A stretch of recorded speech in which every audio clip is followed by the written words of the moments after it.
I hope you're having a great day. Today I want to talk to you about panic attacks and what you can do. Now, panic attacks are real. They can actually disable your entire life when you go through them.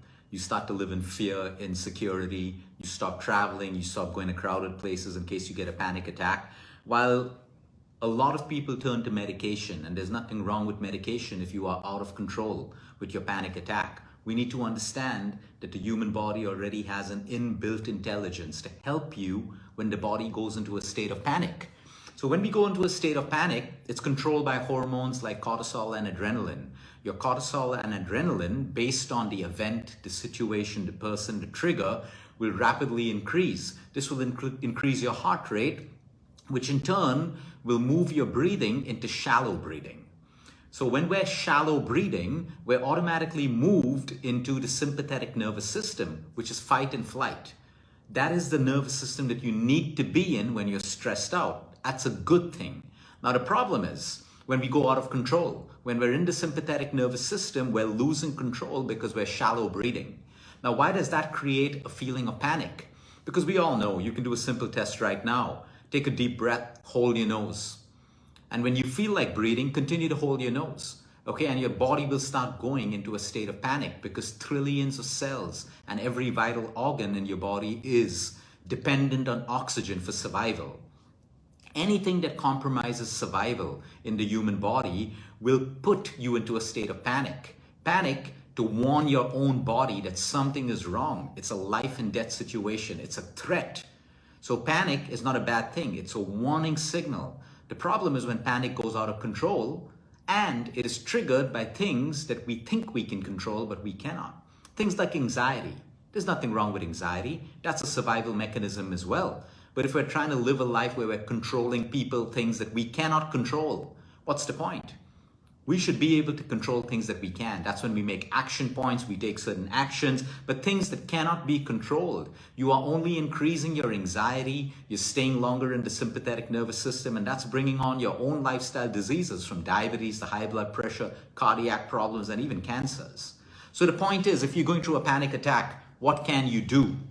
I'm not here to tell you to jump off your medications. I'm also here to warn you that medications alone will not solve your problem. Antidepressants alone will not solve your problem. So the simplest way to do it is, again, controlling your breath. I'm going to teach you a very simple breathing exercise that works brilliantly for most of our patients who are going through panic attacks. And you can try it. Now, the beauty of this exercise is you can do it even if you don't go through panic attacks. But it's a beautiful way to calm you down and put you to sleep.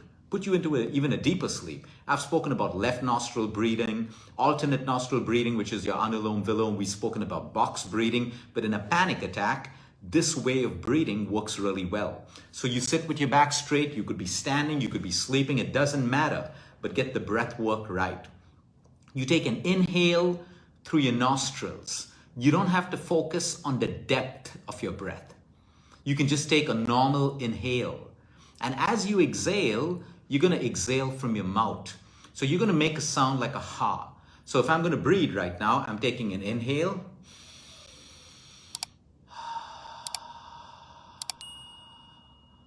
As simple as that. Okay? Now when you start to do this, because you're already hyperventilating or you're in a panic attack where your breathing is shallow, trying to do this may be a little bit uncomfortable. But you got to understand, the more you shallow breathe, the more you stay in panic. So by getting a grip and by trying to slow down my inhale, it may not be this slow. It could even be like this. And eventually it'll start to slow down your panic attack.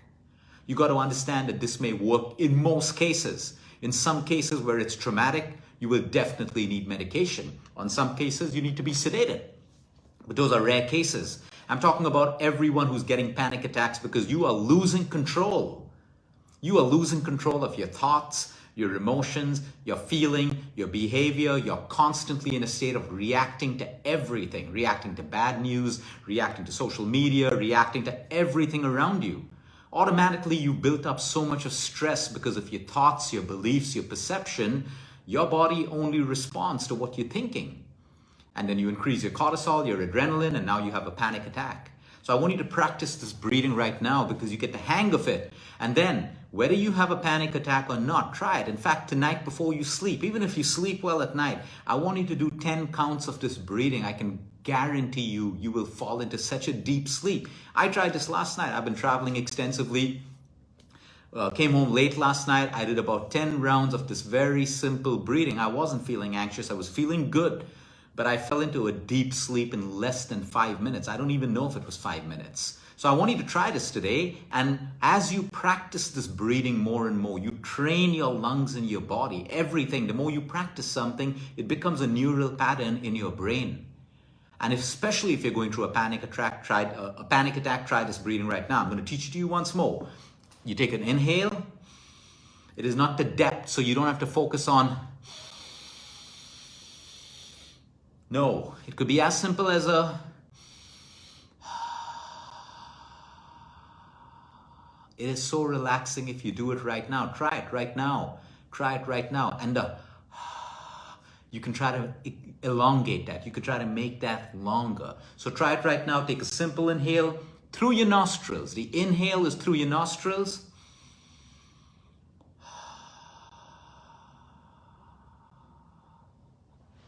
And then you take the next inhale and you do the next. As you reach the 6th or the 7th or the 8th, you're going to find at the end of your exhale, there's going to be a space.